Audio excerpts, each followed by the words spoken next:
Šibenik, i Sal, Trebinje, Plasencia, Saldus, Alba Iulia, Mantova, Saint-Quentin. You're listening to the URBACT Residents of the Future podcast, the network of 9 small cities united in a shared mission to stand against urban shrinkage. Every week we take you across Europe to meet another city in the Residents of the Future network, exploring its challenges, the causes and impact of depopulation, and the bold ways communities are fighting back. Your guide on this journey is the project's lead expert, Tiago Ferreira. So Tiago, where are we travelling today? Hello and welcome to the Residents of the Future podcast. I am Tiago Ferreira, lead expert of this URBACT project. In this series, we are traveling across Europe to discover how small cities are experiencing urban shrinkage and how people are coming together to create fresh ideas to their future. Today, we start our journey with the lead partner Šibenik in Croatia.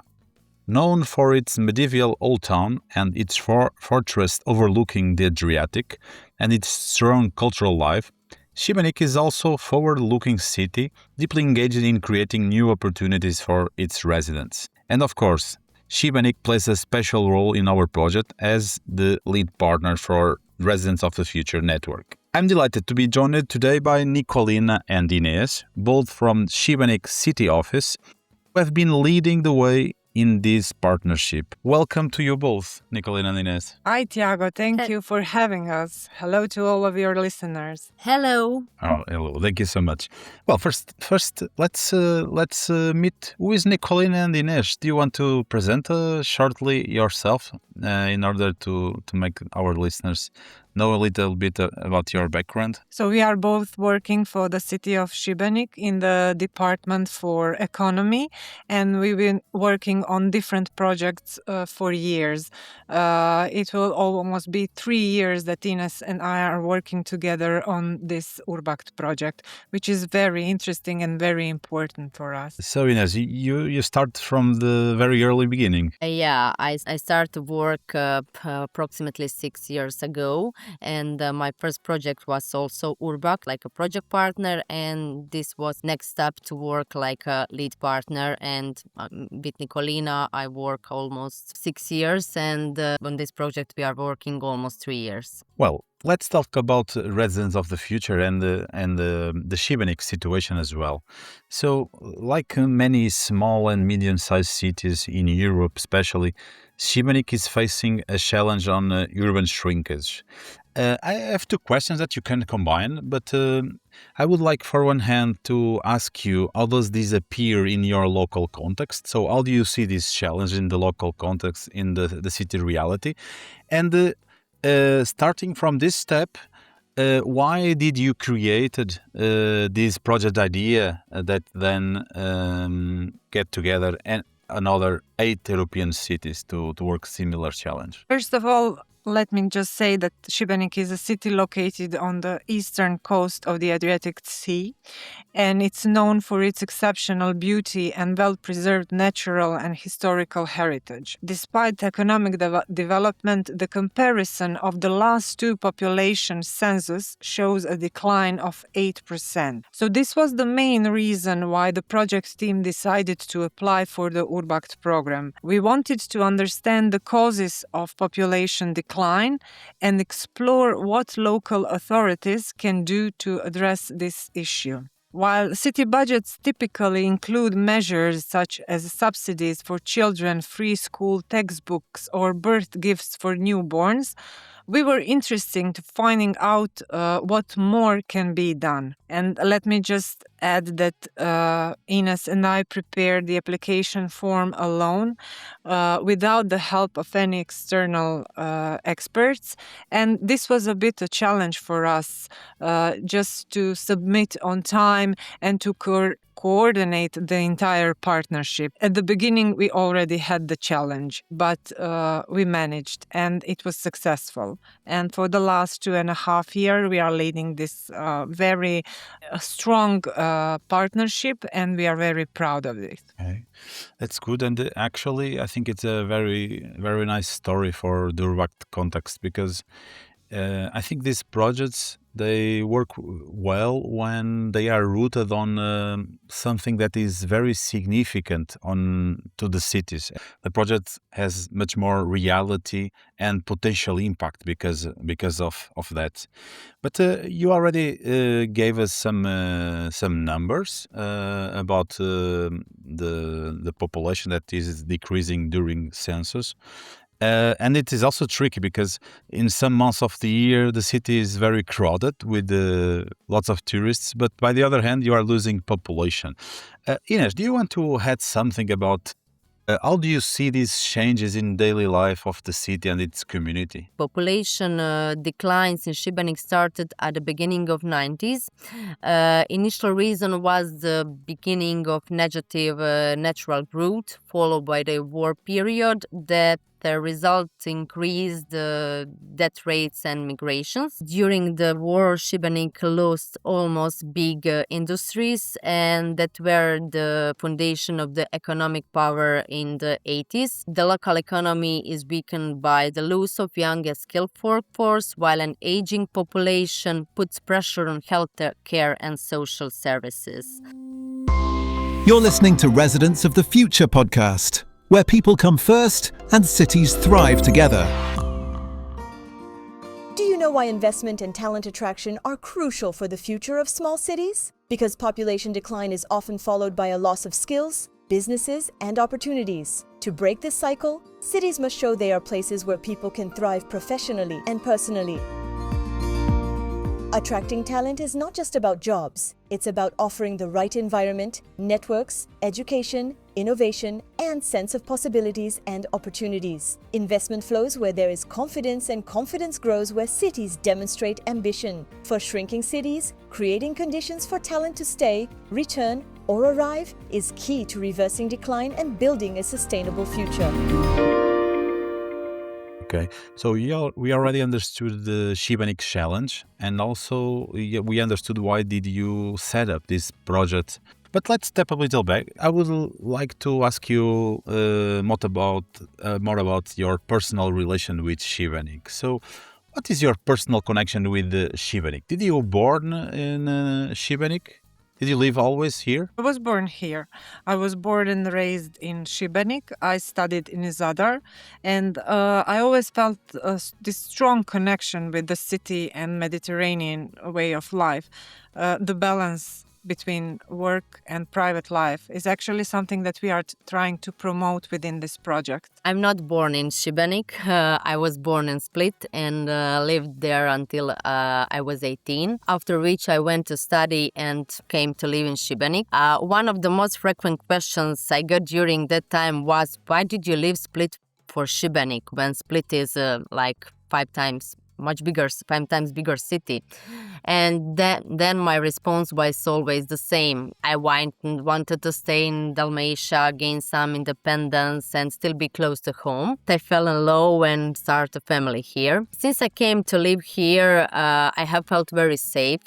I like that I could walk alone without any problems even after midnight, but I also felt and saw that this city is full of potential, both because of rich culture and because of its ideal for me geographical location. And I'm glad that now, after 13 years, I see how it's developing and changing its vision, and I think it is ideal for a young family because it is still quite safe, which means a lot to me personally. Okay, Ines, if you have to highlight one thing that makes Šibenik really special city, what would be your point? Oh, one characteristic. but maybe that's work-life balance in Mediterranean style. It's easygoing, and for me personally, safety. I like that this is quite safe town. It's good. And what about you, Nikolina? I have to say I've traveled a lot and I spent some time living in Germany and Switzerland. But then I realized I could never live somewhere without the sea. And Šibenik, as Ines said, feels very safe and welcoming and full of life. And I love that everything is just 15 minutes away, from daily services to cultural events, restaurants, shops. And city also offers easy access to nature, whether it is Adriatic Sea or a national park close by. And for me, that balance of tradition, community, and natural beauty is something truly special. All right. We are the residents of the future, shaping tomorrow's cities today. Well, let's move to talk a little bit about what have you done in the ULG. Do you want to highlight any of your actions? Well, our URBACT Local Group played a crucial role in shaping the direction of this project.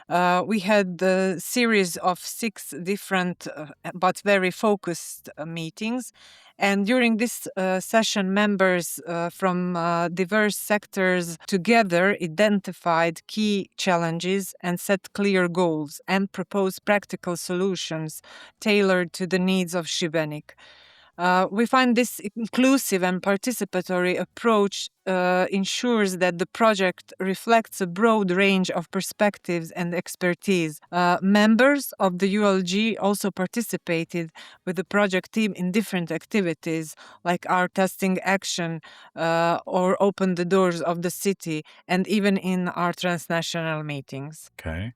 And what about you, Ines? Do you want to highlight one of the actions that you made real in the context of the ULG? I would add something about the testing actions. City of Šibenik conducted a pilot research section at the Technical Polytechnic of Zagreb to explore how young people perceive smaller cities as a future places to live and work. This event introduced students to career and the lifestyle opportunities in Šibenik, focusing on the IT sector and creative industries, and as always, Mediterranean work-life balance. A survey conducted during the event revealed that 70% of students are still undecided about where to live after graduation, and many had never considered smaller city like Šibenik before, and they expressed surprise at the range of professional and cultural opportunities available. Majority of students doesn't know much about Šibenik and has no information about the life possibilities in the city. That is something what we also learn from this project, that maybe presenting smaller cities to the students like option is also good action. And your personal story, tell us that Yes. University courses could be a good magnet for attracting cities. You're listening to Residents of the Future podcast, where people come first and cities thrive together. Do you know why the ability to fund projects is such a decisive factor for smaller cities? Because even the best strategies mean little if they cannot be implemented. Funding is the bridge between vision and reality. For small cities, securing resources is often the hardest part. This is why European funds and other support programs like URBACT can make such a difference, turning plans on paper into actions on the ground. But behind the money, it is about building the skills and the partnerships to design, apply, and manage projects. Cities that develop their capacity shows that they are not just imagining their future, they are actively building it. Well, I will make a special question to you because you are the lead partner, and you had a decisive role on managing this network. So, do you have any story from other partners in their ULG work that you get inspired by, that you want to highlight? Well, I would like to say all of our partners are small and medium-sized cities, and all have felt the population decline within last 10 years. So at the beginning, they all look the same, but they are totally different. I have to say that the most important thing that I have learned through this project is the comparative advantage of the small cities. All of those cities offer a strong sense of community, safety, and a slower pace of life. which makes them increasingly attractive, especially for families with children. I think that's something really inspiring, no matter where geographically our partners are situated in Europe. And Ines, do you want to say something as lead Well, partner? mostly the same. Through this project, I came to truly understand and experience firsthand the benefits of life in smaller cities. That's something that I also felt on my own, because I can say that I'm resident of the future also in my town. During this project, one of the key outputs from the methodology of URBACT is the creation of your integrated action plan. What is the project, the investment, the action that is more inspiring you to the next future, that is in your integrated action? Well, when it comes to future work and projects, I believe it's essential to focus on housing and improving the overall quality of life, including better education, better public services, cultural activities, and sustainable infrastructure. These are the key areas where we can make a real difference locally. I also believe that by investing in education, housing, public services, and community infrastructure, we can effectively tackle demographic challenges and reduce population decline in the Šibenik region. And are there any project that it's or a more on a more advanced phase where you think that you are in the process of having the resources to make it real in the next short period? Any more advanced project? There are resources at the moment from the national funds, which are focused on attracting people and making a better quality of life, not only in Šibenik, but within our administrative area and even on the islands. And the projects that we are working on at the moment are improving the infrastructure of elementary schools. So at the moment, we know that 4 of our elementary schools will get a better infrastructure, more services, a better quality of education for our children, and the workplace for our teachers. Ines, do you want to highlight any other project that is in the right pathway to become real? Maybe new hospital also, it is in planning process, but that's something what we work on it also.